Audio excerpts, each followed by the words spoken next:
Para empezar este conversar de hoy, quiero invitarlos a que admiremos juntos un cuadro de Jerónimo Bosch, El Cristo coronado de espinas.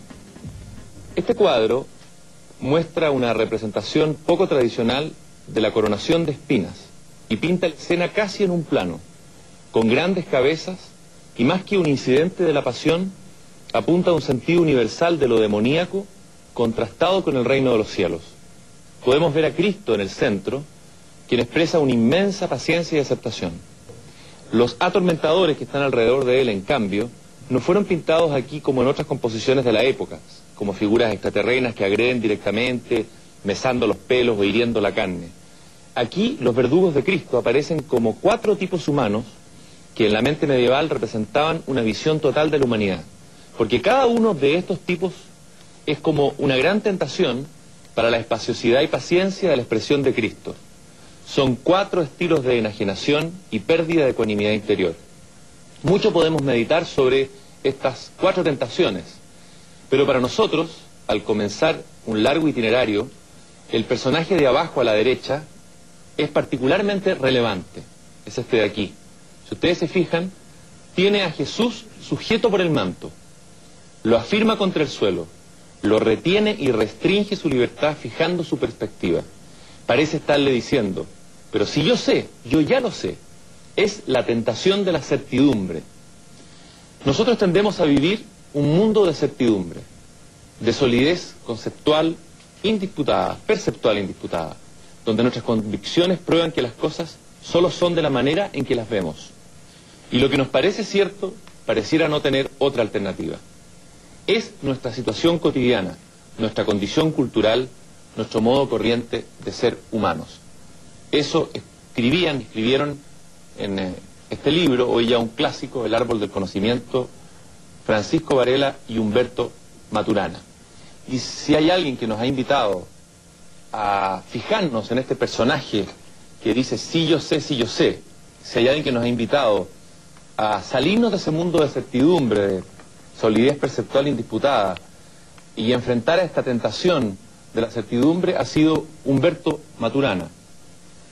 Biólogo, pensador, un hombre particularmente inquieto, que desde niño, desde la emoción al pensamiento científico, y del pensamiento científico de nuevo a la emoción, nos invita a esta aventura. Gracias, Humberto, por estar aquí en La Belleza de Pensar. Gracias por invitarme. ¿Qué es o cuál es ese mundo de certidumbre o esa trampa en la que estaríamos nosotros, cada uno de nosotros, los comunes mortales que no hemos accedido a los adelantos de la biología y la ciencia, todavía atrapados, digamos, y contra el cual tú te rebelas? No me rebelo contra eso. Resulta que al descubrirlo aparece como una tentación. Esa interpretación de ese cuadro la concebí yo hace, muchos años, por allá por 1964, cuando hice un experimento de meditación con el propósito de ver si yo notaba alguna diferencia en el operar del sistema nervioso bajo el estado de meditación y el estado cotidiano. Y entre otras cosas, miré este cuadro de Bosch. E inicialmente pensé que la figura que está al lado derecho del cuadro, que es un viejito que le acaricia las manos a Jesús, representaba la sabiduría. Pero poco después me di cuenta que no, que era en realidad una tentación. La tentación de la superficialidad. Era como quien decía a Jesús: no se preocupe, no se comprometa tanto, así llegará viejo como yo. Y fui mirando estas distintas figuras. La que está arriba a la izquierda, que tiene un collar así con púas, eso lo vi como la tentación de la vanidad. Porque le está hablando a Jesús, le está diciendo cómo deben ser las cosas. Oye, Jesús, mire esto, ¿ah? Y la otra, que tiene la mirada así allá, lejos, que está poniendo la corona de espinas, lo vi como la tentación de la envidia. Que lo que está allá es lo que yo quiero, no lo que tengo. Y son enajenaciones, y de allí viene esta interpretación en términos de enajenaciones. Pero la cuarta figura no la entendí en 1963, no la pude entender. Pero me quedé con la pregunta, hasta que por allá, por 1970, un amigo mío me dice que si no practico la meditación, no voy a entender la diferencia entre saber y conocer. Me dice, porque el saber implica certidumbre. Y esa es la cuarta tentación, la tentación de la certidumbre. Porque la certidumbre niega la reflexión. El saber te ancla, porque en tanto sabes, no reflexionas. Y es una tentación cotidiana en nuestro mundo actual, en el cual enfatizamos el saber da poder, a veces hablamos de conocimiento, el conocimiento da poder, pero esa es la emoción desde la cual hablamos con respecto al saber y el conocer. Y no reflexionamos, no soltamos la certidumbre de que aquello que decimos que sabemos es el caso, para mirarlo y ver si los fundamentos que tenemos son adecuados o no. Y eso nos lleva naturalmente, y eso lo podemos ver en la vida cotidiana, a cegueras con respecto a lo que hacemos, a quedarnos apegados en visiones, en proposiciones teóricas. Yo a veces digo, y no quiero ser impertinente, pero a lo mejor soy impertinente de todos modos, que los científicos y los militares no reflexionan sobre su hacer porque cambia el hacer. No es ofensivo, científicos, militares, no, digamos, yo soy científico, ¿no? Porque si tú te preguntas sobre los fundamentos de tu hacer, por supuesto te cambia el hacer. Entonces no puedes reflexionar. Así que el acto de reflexión, de preguntarse, bueno, lo que yo pienso que es el caso, ¿qué fundamentos tengo para pensarlo? Es un acto de liberación. Ahora, el mismo Cristo, Jesús, el personaje histórico, ¿no habría caído él mismo también en esta misma tentación al afirmar yo soy el camino, la verdad y la vida? ¿Está dentro de la certidumbre o dentro de la sabiduría, el conocimiento? Claro, yo no puedo saber qué fue efectivamente lo que él dijo, porque digamos, los evangelios son relatos de las cosas dichas por Jesús. Pero hay dos situaciones en las cuales uno puede pensar que Jesús no caía en la tentación de la certidumbre. Una es cuando habla del reino de Dios. Y habla del reino de Dios, por ejemplo, dice, el reino de Dios es como una semilla de mostaza que crece, da origen a un árbol donde habitan los pájaros, hay flores, insectos, etcétera, un poco más o menos esa es la imagen. Y ese es un espacio ecológico. El reino de Dios es una mirada reflexiva sobre la existencia humana. Más que una promesa escatológica. Más que una promesa escatológica. Porque hace referencia a que en el desapego vas a estar en el reino de Dios. Y el desapego implica una reflexión. Tú no puedes, si no te desapegas, no reflexionas. Y si te desapegas, puedes reflexionar. Aunque no reflexiones, digamos, tienes la libertad que te permite mirar tus circunstancias. Y el otro es cuando se produce una cura milagrosa y él dice, tu fe te salva, no yo. Entonces le entrega al otro una circunstancia en la cual puede mirarse a sí mismo, soltando el apego a lo que fuere, ¿no? A este ser. Lo que pasa es que los seres humanos caemos fácilmente en los apegos. Tú iniciaste esta reflexión, esto fue en la década del 70, ¿no? 60, 1963. 63. Me imagino que era más difícil hacer estos planteamientos en la comunidad científica. Pero muy difícil. Era parecía casi un planteamiento esotérico. Hoy es ya una moda. Una locura. ¿Qué pasó en el pensamiento científico de ese año a hoy, digamos? ¿Cuál es el cambio más fundamental? Era una locura porque implicaba justamente soltar la certidumbre, porque esto tiene que ver con la emoción, ¿no? La certidumbre desde la cual los científicos operamos. Y total, estamos conociendo la realidad y tenemos el método que nos permite ese conocimiento directo e indirecto. Claro que nos podemos equivocar, pero el método eventualmente nos salva de la equivocación si lo aplicamos adecuadamente. Entonces, la efectividad exige que tú no reflexiones mucho y tienes que hacer experimentos, tienes que ir mostrando cómo son las cosas, en fin, un científico experimental. Entonces, cuando yo cambio la mirada, porque eso es lo que hago, cambio la mirada sobre la comprensión de los fenómenos en dos momentos. En 1960, mucho antes que este libro, en 1960, yo acepto el preguntarme, a través de una pregunta de un alumno, por el origen de los seres vivos, preguntándome por las condiciones que tienen que haberse dado, de modo que el resultado del operar de esas condiciones hayan sido los seres vivos.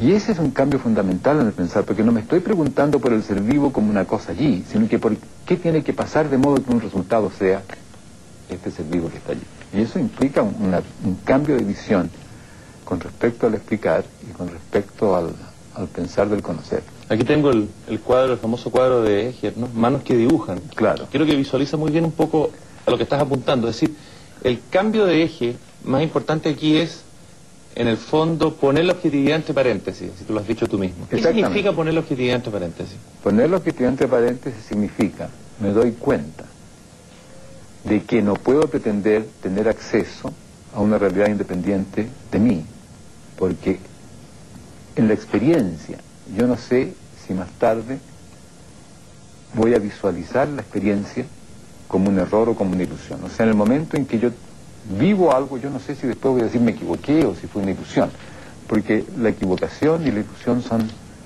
posteriores. Entonces, cuando hablo de poner la objetividad en paréntesis, no estoy negando los objetos, sino que estoy haciendo referencia a un estado de conciencia. Soy consciente de eso. Y en tanto que soy consciente de eso, no puedo pretender que voy a validar mis explicaciones o mis afirmaciones diciendo que tengo acceso a la realidad. La ciencia o los fundamentos de la ciencia tal como se han dado en Occidente, entre paréntesis también, no estaría entre paréntesis. En estos términos sí, porque es una apertura reflexiva. No es subjetividad. La subjetividad pertenece al objetivo. Cada vez que hablamos de objetivo, su contrapuesto a lo subjetivo. El paréntesis no niega el objeto, sino que permite preguntarse, ¿y cómo sé yo lo que digo que sé? ¿Qué fundamentos tengo para hacer esta afirmación? Admite la pregunta ¿cómo lo sabe? Sin que esa sea una ofensa. Entonces, cierto, permite reflexionar sobre la ciencia. ¿Qué es esto del criterio de validación de las explicaciones científicas? ¿Qué es lo que valida? Etcétera. Se abre, por supuesto, toda la reflexión al pensar científico. ¿Esto tiene que ver o tuviste alguna conexión con el pensamiento heideggeriano de alguna manera cuando... ¿Con Heidegger? Sí. Ninguna. ¿En algún sentido? Absolutamente ninguna. Él no coloca también ahí hace en la filosofía, digamos. Yo no estoy tan seguro de que haga eso él. ¿Ya? Porque su noción del Dasein es objetiva. Su noción del Dasein es el ser ahí. La flor me florea, la mesa me mesea. Y justamente lo que yo hago es mostrar que esa visión no tiene ningún sustento posible, porque yo no puedo decir nada sobre el en sí, no como una condición circunstancial, sino que intrínseca al fenómeno del conocer. Y esto no es una limitación, sino que es nuestra condición de existencia. Así que no tengo ningún fundamento en Heidegger. Si tengo alguna conexión filosófica fuera del trasfondo general, digamos, de lecturas que uno tiene, o sea, claro, yo pertenezco a mi tiempo, en el sentido de que estudié en el colegio filosofía, leí cosas de antropología, yo, por supuesto que sí, o sea, yo no pensaba en el vacío. Pero si yo quisiera señalar alguna conexión filosófica sería con Nietzsche.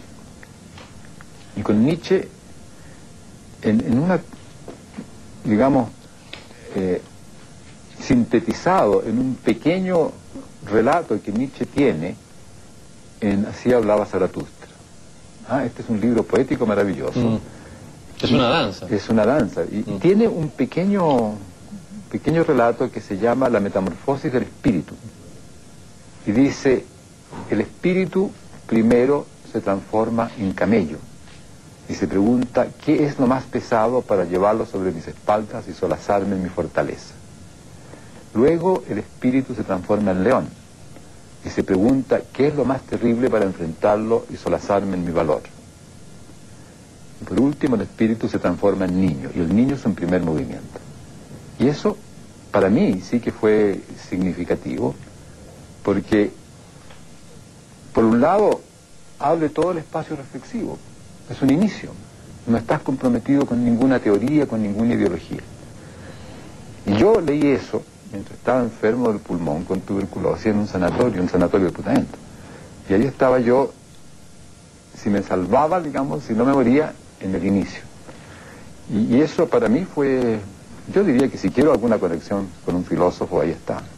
Y en tus libros rescatas siempre la ciencia, o la actitud, el temple científico frente al temple filosófico. ¿Cuál es tu desconfianza frente a la filosofía o al modo filosófico de conocer? No es que yo tenga desconfianza a la reflexión filosófica. Yo hago reflexión filosófica, así como hago reflexión científica. Pero yo pienso que hay dos clases fundamentales de teorías, que yo llamo teoría científica y teoría filosófica. No, la teoría es el constructo explicativo que uno propone. O sea, la reflexión filosófica no significa una teoría filosófica, es que yo miro los fundamentos de lo que hago. Eso significa la reflexión. Yo no puedo hacer filosofía pegado a la certidumbre, porque entonces no reflexiono. Y tampoco puedo hacer buena ciencia, por lo demás, pegado a la certidumbre. Bueno, yo pienso que hay dos clases fundamentales de teorías, según lo que tú conservas en el constructo teórico. Si conservas coherencia con la experiencia, haces teoría científica. Si conservas coherencia con principios, haces teoría filosófica. Si conservas coherencia con la experiencia y haces teoría científica, por lo tanto, los principios están para variar, no te apegas a ningún principio. Cambias los principios con toda facilidad. Pero si haces teoría filosófica y conservas principios, entonces lo que puede variar es la experiencia. Desdeñas la experiencia. Las experiencias que no satisfacen tus principios quedan desdeñadas. Entonces son dos caminos, digamos, dos teorizaciones muy diferentes. Entonces cuando yo objeto a las teorías filosóficas, y eso lo objeto porque te impide la reflexión. Tienes principio, el principio de esto, el principio de lo otro, el principio de lo demás allá, y se acabó la reflexión. Y por lo demás los filósofos hablan de eso cuando hablan de ideología. En el fondo los filósofos cuando hablan de ideología están reconociendo lo que pasa cuando tú te apegas a lo que... El peligro de la filosofía convertirse en ideología. Exactamente. O sea, el peligro de la filosofía de convertirse en ideología en el momento en que hace una teoría filosófica. Nunca pensamos en la razón y siempre estamos pensando en las emociones, y se podría llegar a decir que todo pensamiento, todo conocimiento es en el fondo la consecuencia de un emocional, como dirías tú. No, yo no estoy cambiando el eje, pero estoy cambiando la mirada que permite el entendimiento. Lo que yo digo es que todo pensamiento racional, todo constructo racional, se funda en premisas arracionales. Premisas aceptadas desde la emoción. Un ejemplo trivial, no trivial, ¿no? Pero en fin, que de fácil acceso, no tiene nada trivial, es la geometría euclidiana. La geometría euclidiana es un constructo maravilloso a partir de un conjunto de 5 postulados. Tú dices, estos postulados yo los acepto como puntos de partida y construyes toda la geometría euclidiana. ¿De dónde surgen esos postulados? Bueno, de que a mí me gustan. Claro. De que yo he estado midiendo los campos y me doy cuenta de que, claro, esto funciona. Entonces esos postulados, y justamente se llaman postulados, son arracionales. Yo los propongo porque a mí me gustan, están aceptados desde la emoción. Pero si tú miras cualquier constructo teórico, cualquier constructo racional, siempre es así. Por eso digo yo que hay dos clases de desacuerdos. Uno, trivial, cuando es un desacuerdo lógico. Cuando dice, tú te equivocaste en la multiplicación, 2 por 2 no es 5, 2 por 2 es 4, y te puedo mostrar mostrando la operación multiplicación. Ese desacuerdo es trivial. Los desacuerdos lógicos no constituyen ningún problema. A lo más uno se pone colorado. Pero los desacuerdos que constituyen problemas son los que tienen que ver con las premisas fundamentales. Ahí nos enojamos. Nicanor Parra decía por ahí que las guerras de religiones eran caldos de cabezas contra caldos de cabeza. ¿Cómo las definirías tú? Las guerras religiosas son típicas guerras que se argumentan como si tuviesen un fundamento racional y tienen un fundamento no racional porque son discrepancias en los fundamentos de donde uno hace las argumentaciones que validan lo que uno dice. Entonces yo no sé si llamarlos caldos de cabeza, pero son enajenaciones completas. Todas las guerras por lo demás son enajenaciones completas. Porque estas pueden ser guerras religiosas, estas son guerras políticas, estas son guerras que surgen de la ambición. Yo no digo que es la ambición, lo que pasa es que aquí tengo una amenaza y lo que yo quiero, que no digo, es apropiarme del territorio del otro. Entonces yo doy una justificación racional, por ejemplo geopolítica, a algo que queda oculto en la justificación racional, que es mi emoción. Yo digo que los seres humanos somos seres emocionales que usamos la razón para justificar u ocultar nuestras emociones. Entonces yo no estoy desdeñando la razón, estoy, por favor, digo, démonos cuenta, si es un instrumento maravilloso, pero démonos cuenta que nuestra conducta va por el camino de la emoción, no de la razón, porque la razón sirve para justificar la emoción o para negarla. Ahí se cayeron los grandes griegos, los grandes maestros, los que nos acostumbraron un poco al hombre, a definir al hombre como un ser racional. Por favor, ¿cómo voy a decir que se cayó Platón o Aristóteles? O Aristóteles. No, lo que pasa es que ellos están en una cierta época en la cual no tienen cómo reflexionar sobre los fundamentos, porque toda reflexión sobre los fundamentos los lleva a tener que aceptar algo como punto de partida. Lo que ocurre en estos momentos, y lo que pasa con la biología del conocimiento, es que puedo reflexionar sobre los fundamentos. Porque la biología del conocimiento no tiene a priori trascendente. Es operar a partir del operar del ser vivo, en particular del ser humano. Por eso es que biología del conocer. Entonces no es meramente no es una teoría filosófica. Es una teoría científica que es tan fundamental que tú no puedes tener un fundamento para eso, porque hace referencia efectivamente a las condiciones de constitución del ser humano y de la reflexión. Humberto, si el hombre puede vivir sin certeza, ¿por qué, esta necesidad de construir certidumbres o de buscar certidumbres desde los ámbitos más cotidianos hasta los sistemas filosóficos, no tendrá también una raíz biológica y es una necesidad humana que da cuenta de algo tremendamente humano también? Yo diría que no es la certeza, bueno, a lo mejor las certezas son humanas, ¿no? Pero no es la certeza lo fundamental, sino que la confianza. Cuando una mariposa sale del capullo, sale en la confianza implícita de que hay flores, de que no hay insecticidas, de que no hay la destrucción de las condiciones de vida, pues sale con una estructura para flores y para cierto tipo de flores según la mariposa, etcétera, etcétera, etcétera. Entonces nace en la confianza. Ahora los seres humanos también nacemos en la confianza. El bebé no nace inerme, no nace desvalido, nace en la confianza de que hay una mamá, un papá, todo un entorno que lo acoge.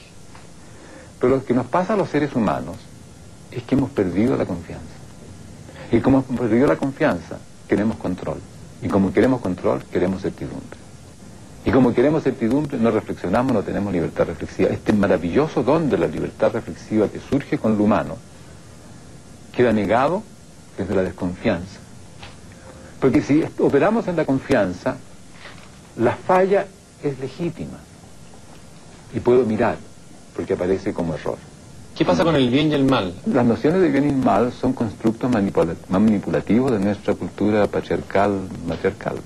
Toda la historia humana, salvo una excepción que tú citas por ahí, que dice que en el Danubio, miles de años antes de Cristo, en esa zona habría existido una cultura armónica, matrística, pero que duró muy poco. Uno se pregunta, ¿efectivamente es posible, en términos sociales y culturales, una cultura distinta a esta cultura que hemos vivido, digamos? ¿O es toda la historia humana una aberración, digamos? Ciertamente es posible. Ahora, no duró tan poco. Los restos arqueológicos muestran que ese vivir matrístico se extiende de 9.000 años a 4.000 años antes de Cristo. Esos son 5.000 años.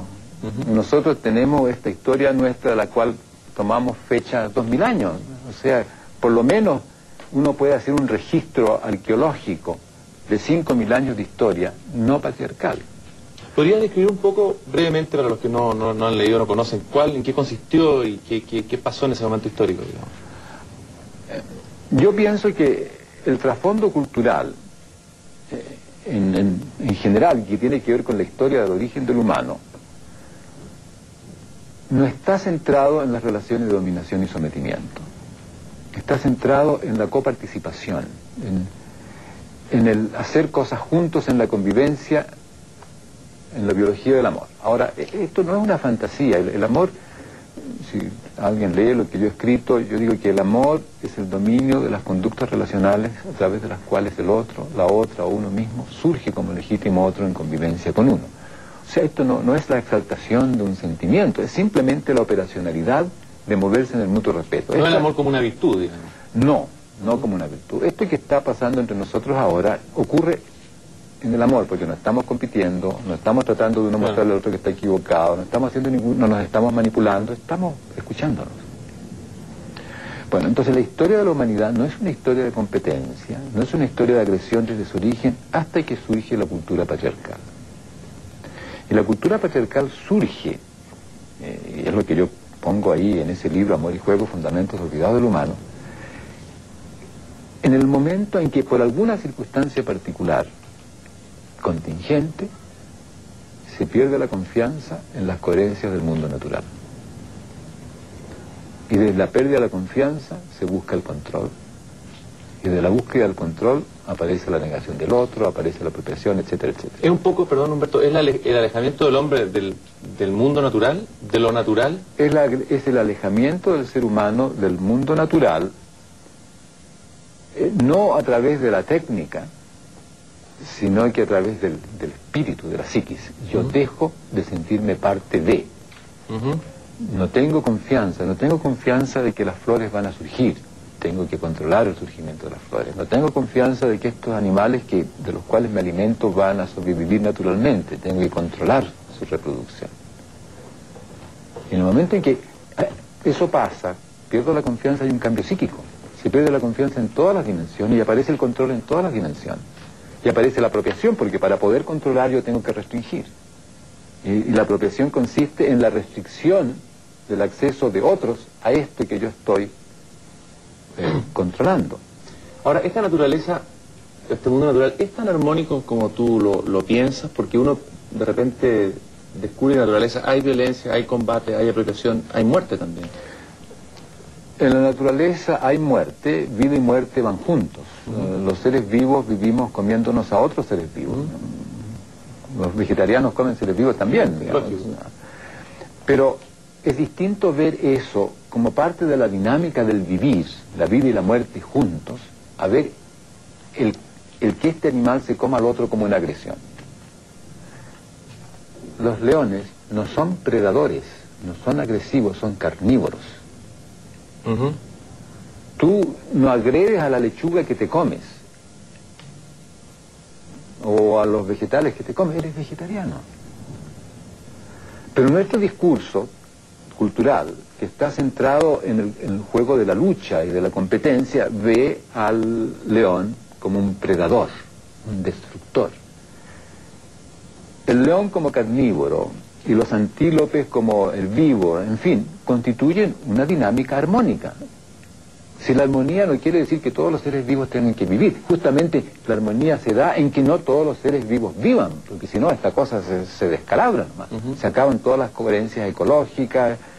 Mira lo que está pasando con la humanidad, con el crecimiento de la población, los seres vivos se transforman en plagas para los seres vivos y todo esto se desmorona y tiene que empezar de nuevo, si es que empieza de nuevo. ¿Quiénes somos? Quiero leerte una cita de una película Matrix, no sé si la viste, una película de ciencia ficción.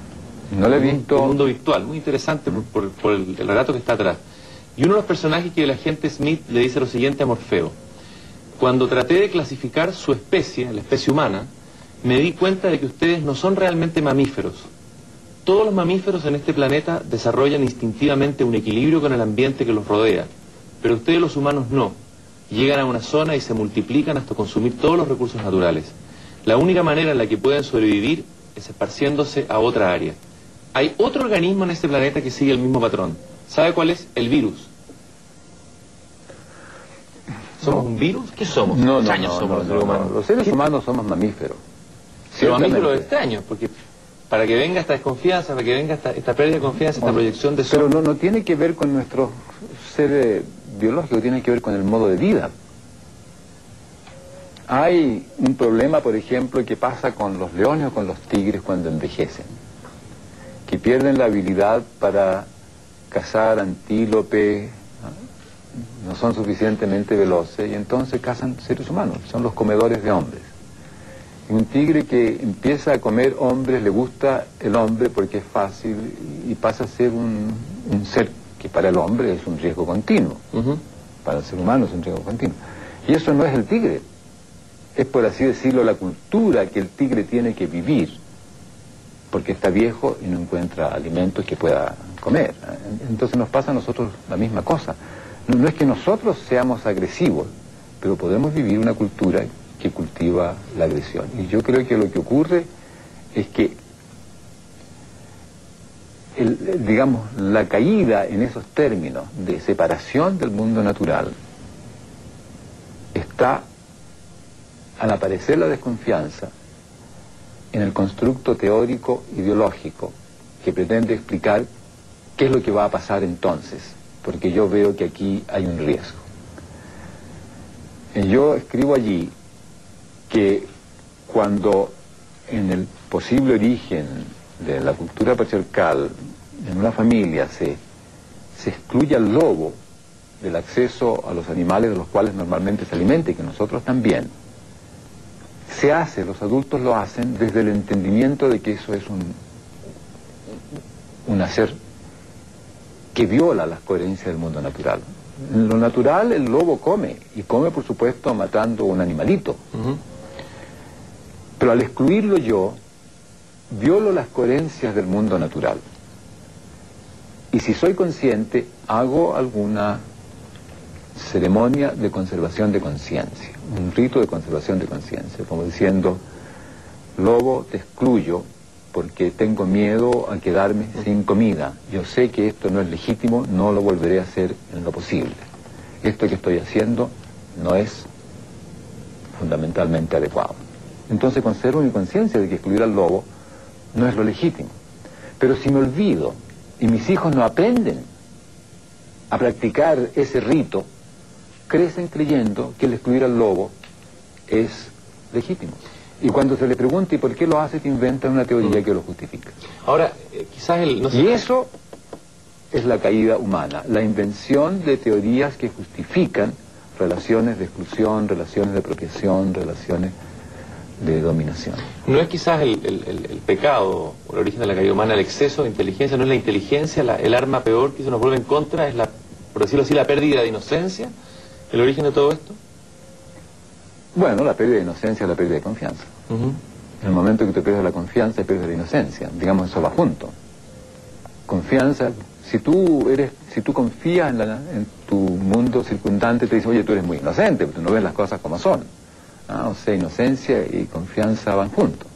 Sí, tiene que ver con la pérdida de la confianza y por lo tanto la pérdida de la inocencia. Pero esta capacidad reflexiva, que por lo demás involucra la emoción y la razón, o sea, la emoción en tanto de que yo suelto la certidumbre y la razón en tanto de que desde lo que veo hago un constructo racional. Bueno, eso en verdad es un acto trascendente. Yo digo que la caída en el paraíso no es una caída, sino que es una trascendencia. Que el acto de comer la manzana y Eva y convidarle a Adán, dice la Biblia misma, abre sus ojos y se ven desnudos. Aparece la reflexión. El verse desnudo es un acto reflexivo. Y en ese momento hay una trascendencia. Se es como Dios. ¿Somos los occidentales unos seres esquizofrénicos, divididos entre, por un lado, lo matrístico y lo patrístico? Somos unos seres bien curiosos los occidentales, ¿no? Yo creo que sí, efectivamente, digamos, nosotros crecemos en lo que, si tú lo miras y escuchas bien te das cuenta, cada vez menos, porque hay continua presión para transformar ese espacio de la infancia matrístico en un espacio matriarcal, de control. ¿Dónde se ve eso?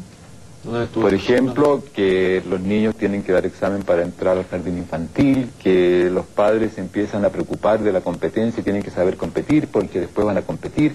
Entonces tienes todo el discurso del ser, de la cultura matriarcal metido o metiéndose en las relaciones de la infancia. Si tú en el colegio le dices al niño, si usted, señora, señor, papá, mamá, lo que ustedes tienen que ser es amorosos con el niño. Sí, pero es que entonces se sube la cabeza, desconfianza. Pero si yo le enseño solamente a colaborar, después van a tener que competir, desconfianza. Eso tiene que ver con la cultura patriarcal.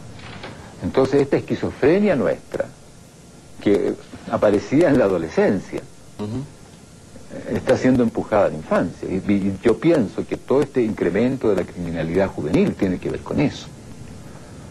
Yo pienso que hay un solo factor fundamental en la expansión de la criminalidad juvenil, y es la penetración de la cultura patriarcal a la infancia, que separa a la mamá y al papá como acogedores, como un espacio que acoge a los niños donde ellos pueden crecer en confianza consigo mismos, y los pone en un espacio de competencia o abandono. Por ejemplo, esto de que la mujer tenga que trabajar es una ruptura del espacio matrístico de la infancia. Y entonces los niños no solamente crecen abandonados, por así decirlo, de una presencia, sino que de un espacio psíquico. Y lo que ven es todo en lucha. Los papás se gritan, mamá, papá, se pelean en la televisión, agresión, se pelean, y entonces crecen viéndolo todo en términos de agresión y apropiación.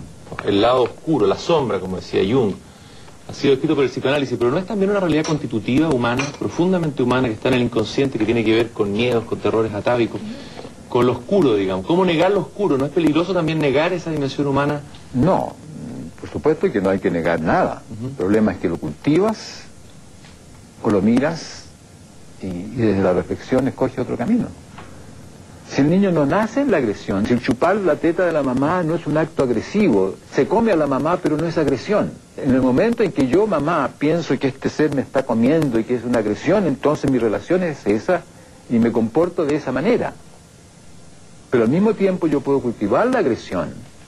Por ejemplo, la cultivamos cuando hablamos de competencia. Puedo cultivar la mentira, la cultivamos cuando hablamos de la imagen, como la imagen de Chile. No nos preocupa Chile, nos preocupa la imagen. ¿Qué imagen vas a presentar? No me preocupa la persona, me preocupa cómo va a aparecer. Las imágenes siempre son mentirosas. Justamente son imágenes porque no son la presencia. Entonces, nosotros tenemos elementos biológicos para la agresión, pero no nacemos en la agresión. Sí podemos cultivar la agresión y pertenecemos a una cultura que cultiva la agresión. ¿Qué es lo más profundamente humano? La dimensión biológica de ser un mamífero. ¿Dónde nace específicamente lo humano? Tú hablas del lenguaje y la emoción. Explica un poco cómo se da ese... ¿Dónde el hombre empieza a ser hombre, digamos? Yo pienso que lo humano surge con el lenguaje. Somos mamíferos, somos bípedos. Ha habido otros linajes de mamíferos bípedos, primates bípedos.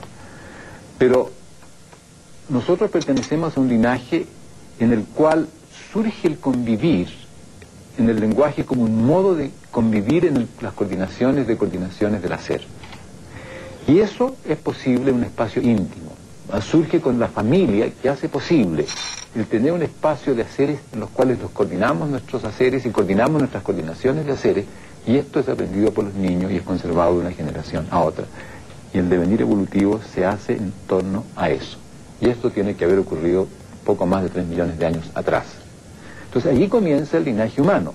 Ahora, los humanos modernos, claro, somos el presente de una historia de muchas transformaciones. En el momento en que eso ocurre, el tamaño del cerebro de nuestro ancestro habrá sido 450 centímetros cúbicos y el actual es 1450 centímetros cúbicos, 3 veces más. Y esto tiene que ver con esta historia de seres en el lenguaje. Este cerebro famoso no crece en la manipulación, crece en la convivencia. Y en la convivencia consensual, en el placer de una convivencia en el cual las cosas van surgiendo en el hacerlas juntos. Fíjate que es interesante. Nosotros nos encontramos con este maravilloso cerebro y lo podemos usar en distintas direcciones. Para lo tecnológico, para lo filosófico, para lo matemático, para la agresión, para la colaboración. Pero qué camino seguimos depende de nuestro emocional. Entonces, como mamíferos somos, por supuesto, animales emocionales. Es cierto cuando alguien dice, claro, lo emocional tiene que ver con la relación materno-infantil, pero no solamente. Pero en la relación materno-infantil, por supuesto, lo que es fundamental es el amor, no la agresión, no el control. Hoy en el mundo se ha avanzado en relación a esto, por lo menos en algunos discursos oficiales, en rescatar la diferencia, en rescatar las minorías, en rescatar lo femenino. Pero surge también en Estados Unidos por ahí un libro en que se dice que lo masculino ha sido de alguna manera degradado, o lo masculino está en retirado, o lo masculino está... ¿Qué pasa con lo masculino? No, yo pienso que cuando yo era chico a mí me gustaba jugar con las niñas y me decían mariquita. Y yo decía, no, todas las cosas que yo hago son de hombre, porque mírenme, me bajaba los pantalones y mostraba mi pene y mi genital. ¿Ah? O sea, si tengo esta estructura biológica, no lo decía en estos términos últimos, pero soy hombre. Por lo tanto, todas las cosas que yo hago son masculinas. El problema con ver la degradación de lo masculino tiene que ver con que esta cosa patriarcal del control, de la autoridad, pueda estar desdeñada o negada porque es destructora. Y aparezca esta otra cosa que acoge. Yo distingo entre papá y padre. El papá es como la mamá. Si hay papá, por supuesto que es absolutamente necesario porque es acogedor, es una mamá masculina. Y esta mamá masculina, si por alguna circunstancia la mamá femenina desaparece, es mamá completamente. Pero el padre es una figura de la cultura patriarcal. Es autoridad, es control, es exigencia. Y este padre de nuestra historia, digamos hasta hace 40 años atrás, estaba en un conflicto. Por un lado quería ser papá, acogedor, pero por otro lado tenía que ser padre, porque tenía que representar la autoridad. Así que él estaba en conflicto.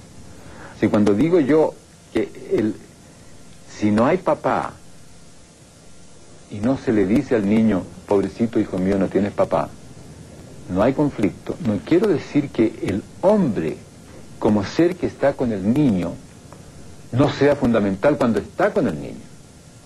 Pero supongamos que una mamá abandona a su hijo y lo tiene el papá. Si yo le hablo todo el tiempo a este niño, pobrecito hijo mío, que te abandonó la mamá, por supuesto la ausencia de la mamá es una cosa gigantesca. Pero si no hago eso, yo puedo explicar respetuosamente por qué no está la mamá. Y esto puede ser un saber sin ser un sufrir. Pero depende de qué es lo que estamos cultivando en la relación. Cuando Telémaco sale a buscar a Ulises, sale a buscar a su padre. No, sale a buscar a su papá.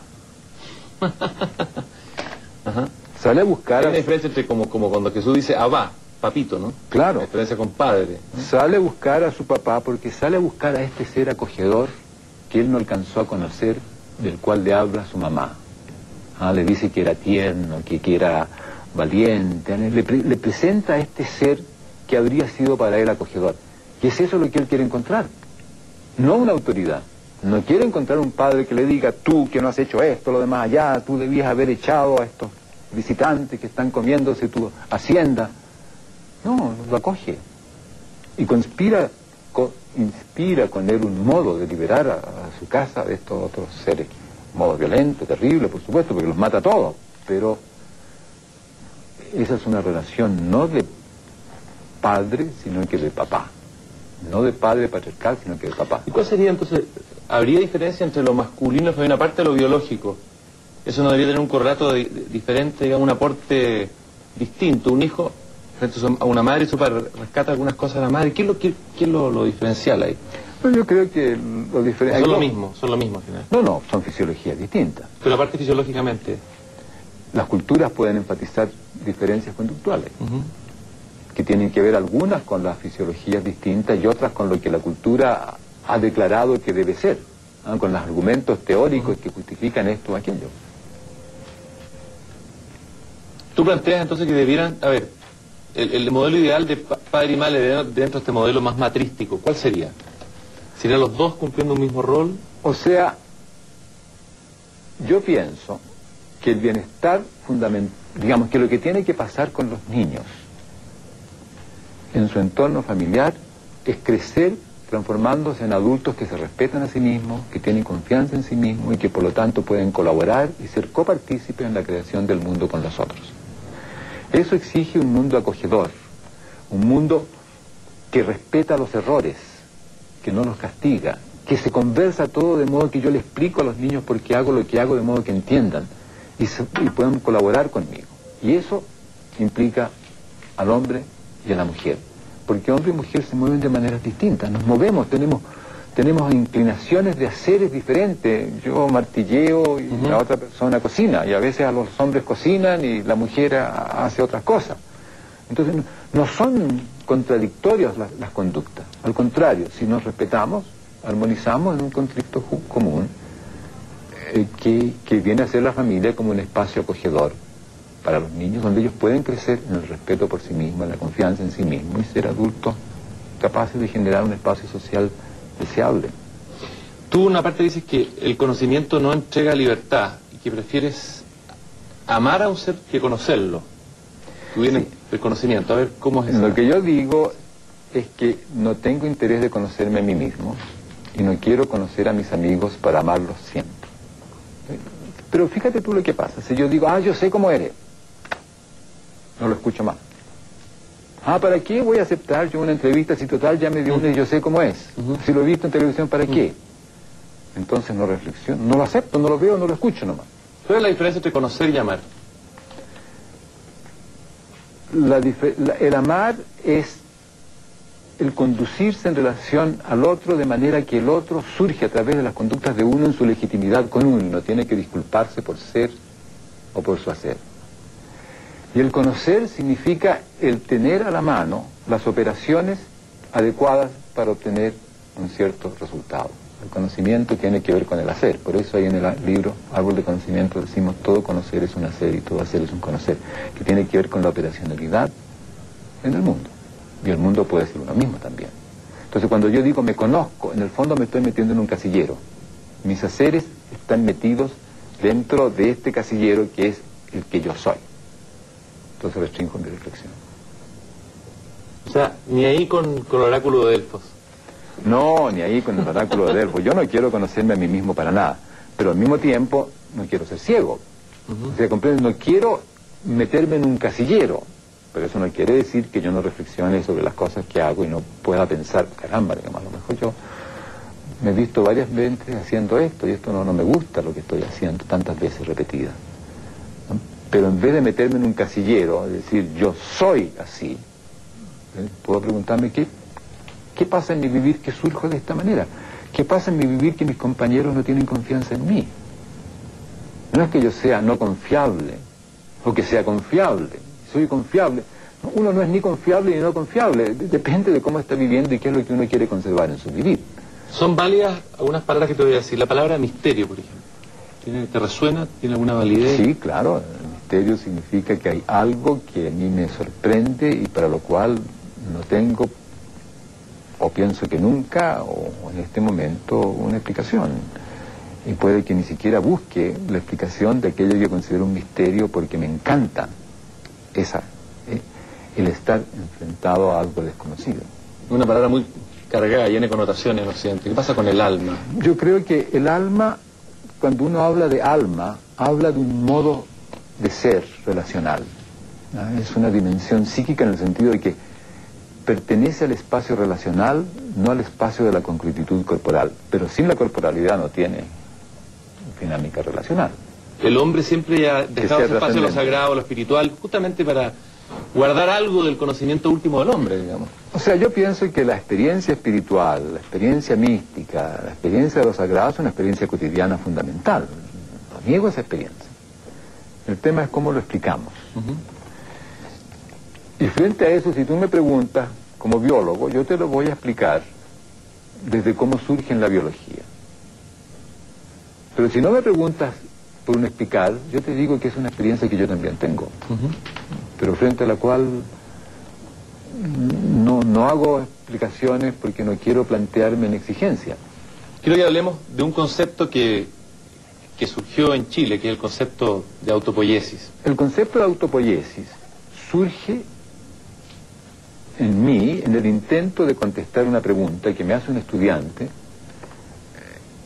en 1960, en la Facultad de Medicina, cuando yo dictaba un curso de biología. Me pregunta, doctor, usted dice que los seres vivos comenzaron hace 3.800 millones de años, que comienza hace 3.800 millones de años, de modo que usted puede decir que comenzaron entonces. Bien apurado lo digo. ¿Cómo comenzó la vida? ¿Qué comenzó ahí cuando comenzó la vida? Exactamente. ¿Qué comenzó cuando comenzaron los seres vivos? En la física está claro, ellos lo explican por el Big Bang. Lo que yo quería hacer es poder decir qué comienza, no qué creo yo que comienza. Y para eso tenía que hablar de las condiciones que constituían a un ser vivo. Si las condiciones que constituyen a un ser vivo se satisfacen, entonces aparece un ser vivo. Si las condiciones que constituyen la posibilidad de un Big Bang se satisfacen, entonces aparece un Big Bang. Si las condiciones que constituyen una galaxia se dan, entonces aparece una galaxia.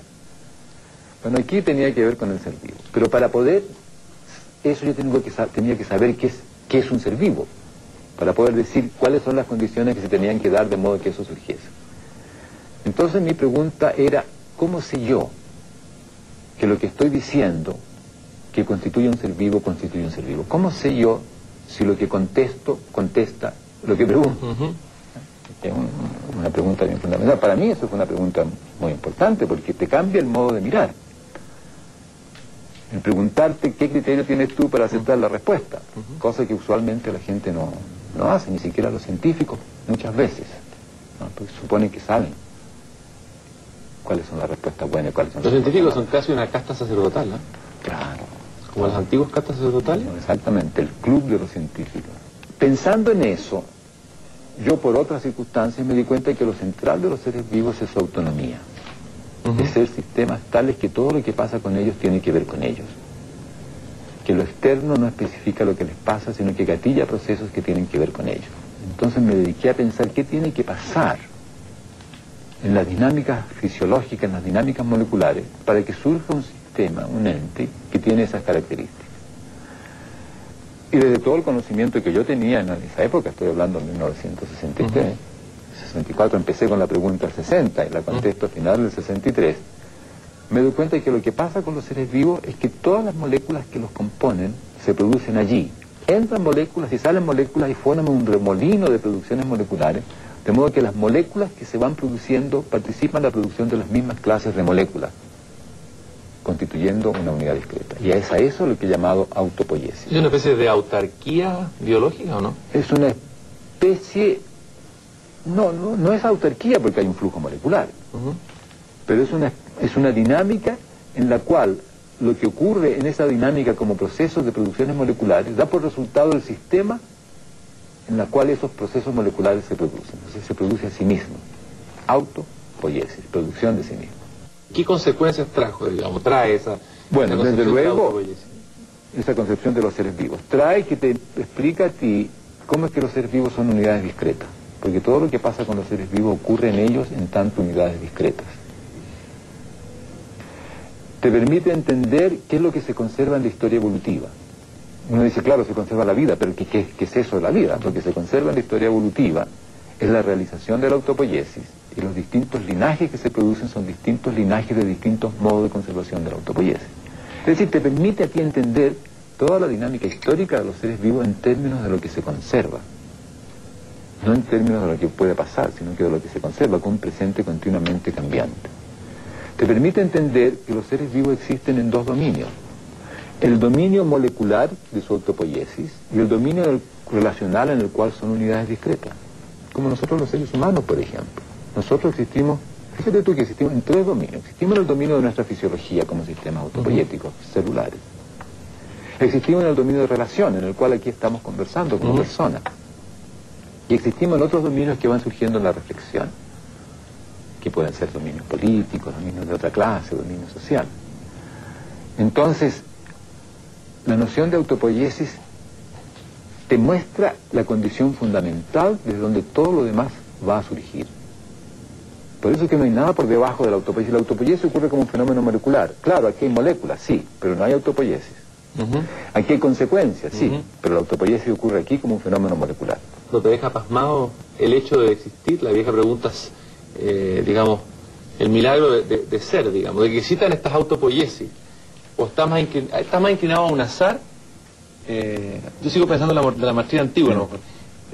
¿Es un azar, el azar, o una necesidad, o un sentido? ¿Qué es lo que hay? No es ni un azar ni una necesidad, es una... pasa. No pasa por azar, pasa por las coherencias estructurales del mundo natural, en este caso de la Tierra, por ejemplo. Ahí había moléculas, procesos, radiación, etcétera, y en algún momento estas moléculas se concatenan y espontáneamente constituyen este ser vivo.